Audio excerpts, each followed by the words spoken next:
I have Danny here and I have a few questions for him. Tell us a little bit about your ride. Yeah, I got a 1989 BMW 325i Touring. Wagons were never sold in the US, so it did get imported from Germany. And more than anything, I got a 1-out-of-1 body kit from LTO. What got you started modifying cars? My dad, when I was young, I think the passion for BMW came from when I was in high school. I told my dad, hey dad, I want to buy a Honda Civic. You know, back in the day, we're talking about like Fast and the Furious days. Everybody wanted a Civic. And then I'm like, Dad, I'm gonna buy a Civic. And he's like, you're absolutely not gonna buy that. My dad was a Mercedes and BMW tech. So he's like, you're gonna get a 1989 BMW. And if you ever Google like one of those early model E30s, they honestly look like grandma cars.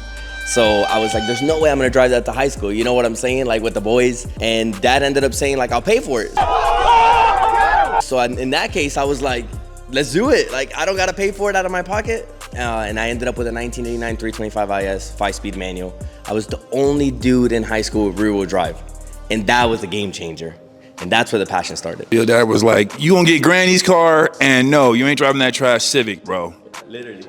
I went through a very similar experience. I actually got the Civic though. Like, I wanted a Honda Prelude. My grandfather was like, you're getting the slow Civic. But yeah, honestly, that's what really started it. And I'll say this, like once I did a little bit of modifications, everybody was like, yo, what is this? Ever since then, we're talking about 2010, give or take. Ever since then, I've owned an E30. And I'll say it to everybody, man, once you own an E30, you get bit by the bug, you'll never go back, man. The E30 is the move. So like you said, on the other part of it, you know, once you have an E30, you don't go back, you get the bug. It's like other things, you know what I'm saying? You know what I'm saying. What you talking about? Yo, we about to drop the mic. What is your favorite modification on your car? Modifications. It is an M20 turbo. I like how original the engine is and how I could get reliability out of it. But I do got to give credit to the body kit and the wheels. I have, like I said, a prototype 1-out-of-1 from LTO, Live to Offend. Super wide, aggressive body kit.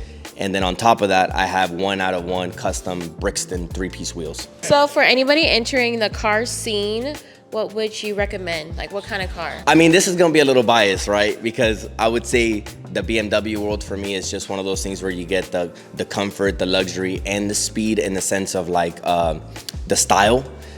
So for me, I would say like a E36 or E46 is a phenomenal entry-level car. Easy to do maintenance, YouTube videos everywhere, parts are accessible. E30 is a great car, but it is a little bit more expensive on the market. E36 and E46 to like buying yourself a like Toyota Corolla in the BMW world. Like they're reliable, they can do the work, and they can go forever. So I would honestly say I would recommend something like that. It's just easy on the budget, maybe $1,000, $2,000. For all those, like she said, just a little recap, what would you recommend getting started? I think most importantly is having a good network and connection, and my boy as C-Dub Tech. My boy holding it down. He's got a good lineup. If you guys check out his web in the link or the bio, check out the web. It's got a bunch of parts in there. You can navigate whatever. And if you don't see something, slide up, let him know what you need. He's got the network, man. Get connected with whatever you guys need. My boy. I appreciate that, man. Yes, sir.